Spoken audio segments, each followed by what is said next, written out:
Bonjour, everyone. Welcome back to my channel. Today, we're headed off on a journey through the picturesque home and landscapes that inspired one of the world's most celebrated artists, Claude Monet. Join us as we wander through the enchanting gardens of Giverny, where every corner whispers the magic of Monet's brushstroke. From the vibrant colors of every bloom to the serene ambiance, there is something truly captivating about this place. I'd do anything to pick weeds there. So sit back, take a look, and enjoy Giverny. That's how they used to do haystacks back then. And so his series is him painting that haystack there, and very famous. So the haystacks were right here. So that's he stood right there to paint them, where the museum is today. And thing is, these guys, they leave the haystacks and then they move it away. And he's a slow painter, Monet. And so he actually paid the farmers to leave the haystacks here, which confused them a lot because they don't understand what was the point of painting it. Since of course the farmers didn't get it back then. Right. And so that gave him a bit of a reputation in this town.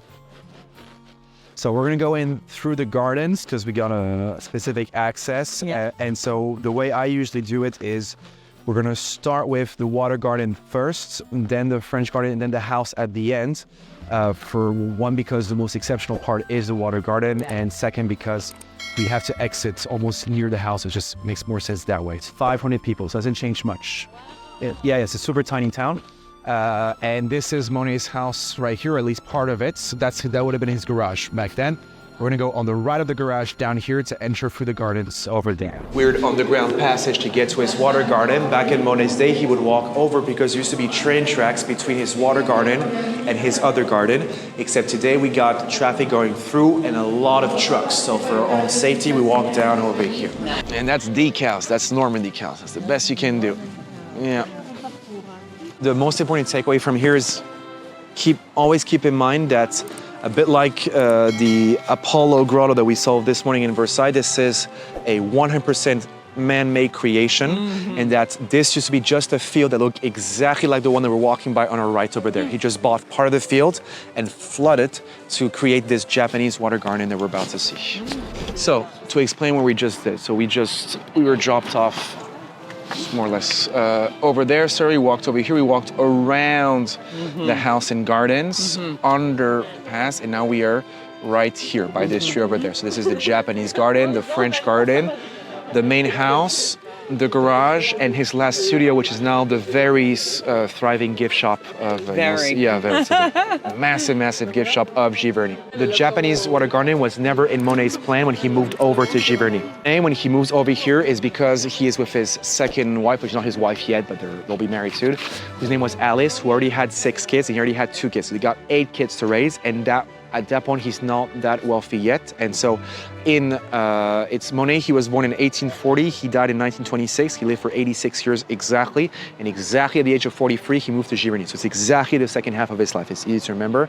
So in 1883, he moves here because it's his house for rent. So he rents out the house and the gardens, and at first, he's happy because he has a gardens in which he can paint, and he can then go around the countryside and paint haystacks, as I showed you, and that's all that it's supposed to be. That's cool. It looks pretty great. Wow. It makes you want to go there, right? So that's the poster of the World Fair. And the really interesting thing about that World Fair, that World Fair changed the life of Monet. And it's the reason why we're here, because at that World Fair, there was something else. It was not just the Eiffel Tower. There was, on the other side of the river over here, it's hard to see, there was a little water garden right there. And that's where a French guy, for the first time in European history, showed water lilies grown in Europe, specifically in France. So, of course, in Japanese prints, they feature heavily water lilies. Yes. So imagine his surprise at 49 when he gets to go see the Eiffel Tower. That's what he sees instead. He is so amazed by it. He contacts the guy after the World Fair. He says, hey, do you think I could do the same thing? Would it be possible and all that? It's gonna take him 10 years. 10 years to make a river, so first buy this field over here, second you divert a river that used to run through there, I'll show you the beginning of it, called the Rue. Third, bribe everybody, the mayor, everybody, because everybody was against it at first, so he had to pay off the mayor, and we know that today and all that, but after 10 years in 1899, he gets his Japanese water garden. So after Monet died in 1926, his son inherited this place. His name was Michel. Michel was a guy whose big interest in life was motorsports, so he didn't care at all about this garden, so he sort of left it like this without taking care of it. And when he dies in his 60s, he gave it over to a museum, except by that time the whole thing had dried out, so they had to recreate it. So we're in the same location, but like, the whole river was not there anymore and all that, so they had to do a lot of work. And so since the 80s, it's now open again, and now you can see it very close to what it looked like under Monet's time. It's not exactly the same because it cannot be the same. It's 100 years later, but it's as close as it can be. One thing that we hear the noise of the other people, even though it's not that loud, and second, we hear the cars coming by. Back in his day, he got like one train every hour. So most of the time, it's absolute peace and silence that he has over here. And the point of these point of views is that you have, he's really a landscape painter, Monet, in the sense that he's most interested in nature itself. Even though it's a recreated nature, here he has point of views with absolutely no traces of human presence outside of the bridge over there, but it's mostly hidden by the wisterias. So here you see the little ripples that you have across the water over there. That's exactly the kind of stuff that he loves. Meaning Monet is not a painter like, I like to oppose him to Van Gogh, because usually Nymphéa is a reference, like nymphs, it's a reference to Greek mythology, a nymph being a woman who fell in love with the god Dionysus, and then because it was rejected by him, decided to commit suicide, and to preserve her memory, the gods created her as a Nymphéa, as a flower you have over there. And so the way the flowers are organized is exactly the same thing in the French garden. It follows Impressionist code. That's why if you know Impressionist painting, you can figure out the gardens. In Impressionist art, the idea when they do the colors is to have colors in small brush strokes next to each other. So this is the only thing that's not Japanese in Monet's garden, because Japanese bridges are red, not green, but he felt the color went better with the rest, so he decided to paint it in green. And it's a recreation, it's not the original one, but it's on that bridge that he stood as well with Alice and his kids. First wife is Camille. Camille suffers from ovarian cancer, and unfortunately she passes away really young at 32 years old. Yes. Exactly at that time, Monet has started to sell art, and he sold his first painting, which is called, I have it here. And how many kids does he have with her? Sorry, he has two. He has two boys.